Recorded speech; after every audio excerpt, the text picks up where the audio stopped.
Aujourd'hui, je vous propose un voyage au cœur des mécanismes du cancer, une maladie complexe mais que l'on peut désormais comprendre, prévenir et combattre avec plus d'efficacité que jamais. Ce sujet vous touche peut-être, dans votre vie personnelle, ou celle d'un proche. Il n'est jamais simple, mais il est essentiel. Vous verrez que, même après 40 ans, il est possible d'agir, de s'informer, de se faire accompagner, et pourquoi pas, de garder espoir. Notre organisme est tissé de milliards de cellules. Chacune possède un ensemble de gènes qui dictent son comportement, croissance, division, réparation. 3 familles de gènes jouent ici un rôle central. D'un côté, les proto-oncogènes, véritables moteurs de la division cellulaire, ils stimulent la croissance normale. À l'opposé, les gènes suppresseurs de tumeurs agissent comme des freins puissants, stoppant la multiplication cellulaire dès qu'un risque apparaît. Enfin, les gènes de réparation de l'ADN constituent un troisième mécanisme de défense, ils corrigent les erreurs survenues dans le code génétique. Quand l'un de ces gènes est muté, se produit une dissociation du processus naturel, les proto-oncogènes peuvent devenir des oncogènes hyperactifs, poussant la cellule à se diviser sans contrôle. Un gène suppresseur inactivé empêche l'arrêt de la division.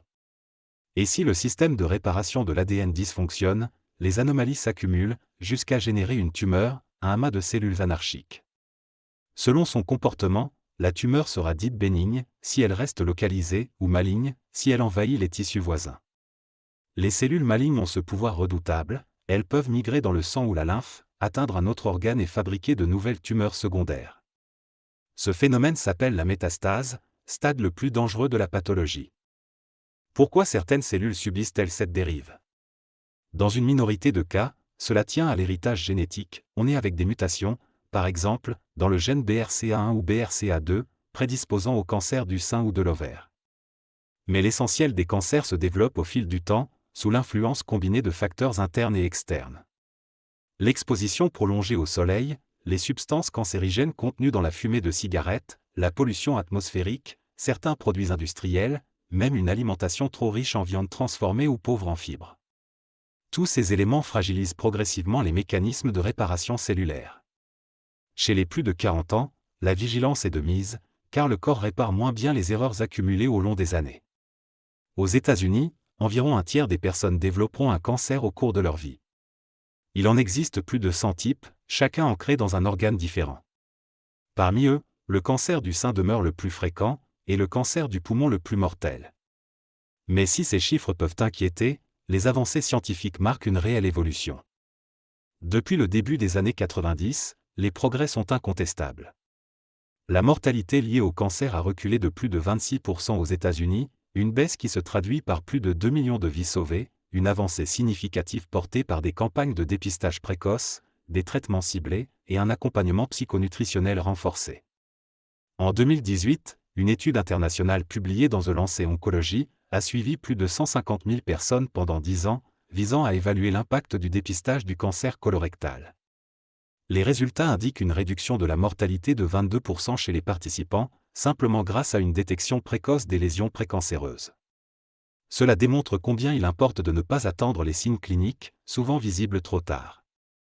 Plus récemment, en 2021, une méta-analyse de JAMA Oncology a compilé les données de 30 études cliniques sur l'immunothérapie.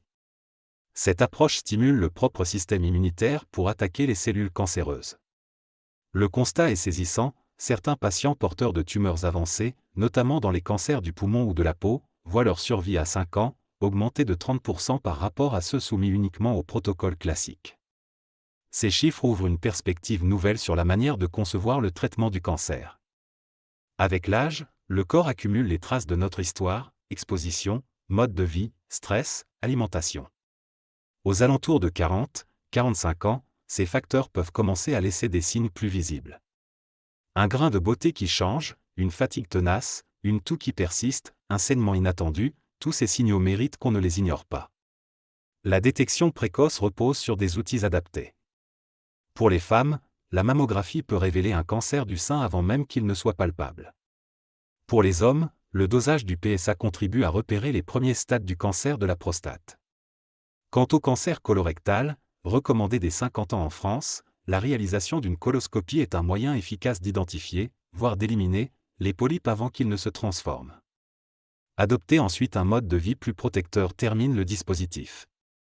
Intégrer l'activité physique régulière, marche, jardinage, nage, prendre davantage de fruits, de légumes, de légumineuses, réduire le sel, le sucre, limiter la viande transformée, bannir ou arrêter le tabac, modérer l'alcool.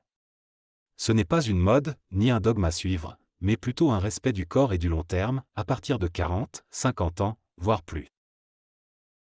Si malgré tout, un diagnostic tombe, il faut savoir que le paysage médical a profondément changé. La médecine devient toujours plus renouvelée, précision des symptômes, ciblage des traitements, réduction des effets secondaires, accompagnement global.